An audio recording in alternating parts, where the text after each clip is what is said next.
The United States just took two seemingly contradictory votes at the UN Security Council. One for blocking a call for an immediate ceasefire by Russia. The other supporting a resolution calling for the war to end. So which is it? Do we want peace, or do we want this conflict to keep going? You don't have the cards right now. You're gambling with World War III. Because here's the thing. Ending a war isn't the same as winning one. It's never been. So let's talk about what happened, why it matters, and how an unlikely source, Hayao Miyazaki, a renowned Japanese filmmaker shaped by war, might actually have the best perspective on how war really ends. But first, let's take a step back for a second.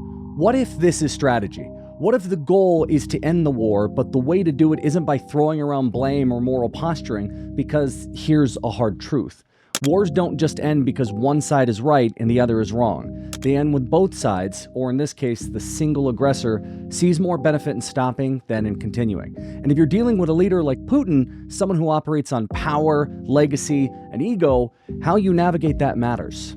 And yet there is no real honest debate over how this started. Russia invaded Ukraine. It was unprovoked and an imperialist war. It was an attempt to absorb a sovereign country by force. The justifications Putin gave weren't new. They were the same ones leaders have used for centuries when they want to expand their borders. This land was once ours, so we're taking it back now.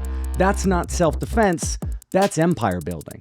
But as much as Russia is the aggressor, and as much as Ukraine has the right to fight back, wars don't stop when we acknowledge that truth. Let's go back for a second here. World War II ended the way that wars are supposed to end in our minds. The mental blueprint we think of when we imagine what victory looks like. The enemy surrendered. The governments that started the wars were completely dismantled. And the US led the charge in rebuilding Japan and Germany into stable democratic nations. It worked. Those countries became two of our strongest allies. But wars don't end like that anymore. Modern wars, the ones America fight, don't have clear surrenders or clear conclusions. Now we win battles, we overthrow governments, but we rarely build anything lasting in the remains. Vietnam? They spent 2 decades fighting communism only to pull out and watch South Vietnam collapse. Iraq?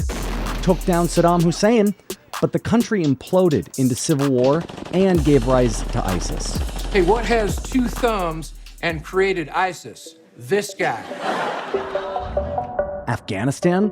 We spent 20 years and $2 trillion fighting the Taliban only to leave and watch them retake the country in weeks. Korea might be our biggest success given how well the people of South Korea are doing, but in many ways the battle persists even today because what does a total victory even look like? And that's where Miyazaki comes in. Hayao Miyazaki is a prominent Japanese filmmaker who grew up in the shadow of Japanese surrender after World War II.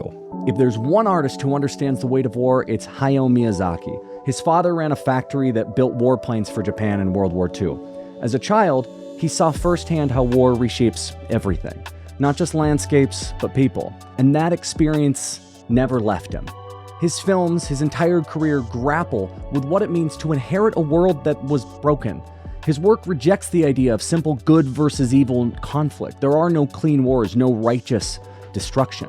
Instead, his stories focus on what comes after the fighting, on the people who are left to pick up the pieces and the cycles of violence that continue long after the bombs stop falling. Nausicaa of the Valley of the Wind shows a world where war poisoned the earth itself, leaving future generations to suffer for the mistakes of the past. Howl's Moving Castle presents war as a machine that grinds forward with no concern for the people caught in its path, while leaders send others to die for the safety of their palaces. The Wind Rises tells the story of an engineer who wants to create beauty, but is forced to confront the reality that his designs will be used for destruction. Miyazaki understands something that world leaders rarely do. War doesn't just happen, it's a choice.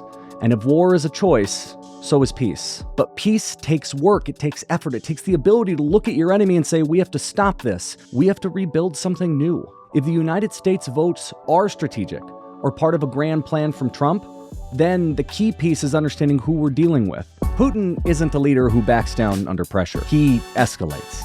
He doesn't want a peace deal that looks like a loss. He wants a victory he can sell to his people. That's how strongmen survive. That's why military losses, sanctions, international condemnation haven't changed his course. You want me to say really terrible things about Putin and then say, hi, Vladimir, how are we doing on the deal? That doesn't work that way. So if you want to end the war, there are only 2 real options. Crush him completely, or give him an off-ramp that lets him leave the battlefield without losing face. Since before Alexis de Tocqueville wrote Democracy in America in the 1830s, the US and Russia have been on a collision course. Even in World War II, when we fought on the same side, it was uneasy. And after that, the Cold War made the divide even clearer. America and Russia were never supposed to align, but now, Trump openly admires Putin. He questions our commitments to NATO. He floats ideas about pulling out from Ukraine. If this isn't part of a grand strategy to end the war, then it's not just a shift in policy. It is a shift in alignment. Maybe the US is playing a long game, knowing that peace doesn't come from humiliating an enemy, but from making them see no other way out. Or maybe this is something we've never seen before. Maybe this is a sign that the next era of global politics won't be America versus Russia, but something far stranger and far worse. So what do you think? Are we maneuvering toward peace, or are we watching the beginning of something much bigger than just this war? Hey, thank you so much for watching this episode. This one was really fun to make, and not just because I love watching cartoons. If you like this type of content, or just want to encourage me to continue sinking hours of unpaid time into making things like this, please like, subscribe, or even share it with a friend. Later.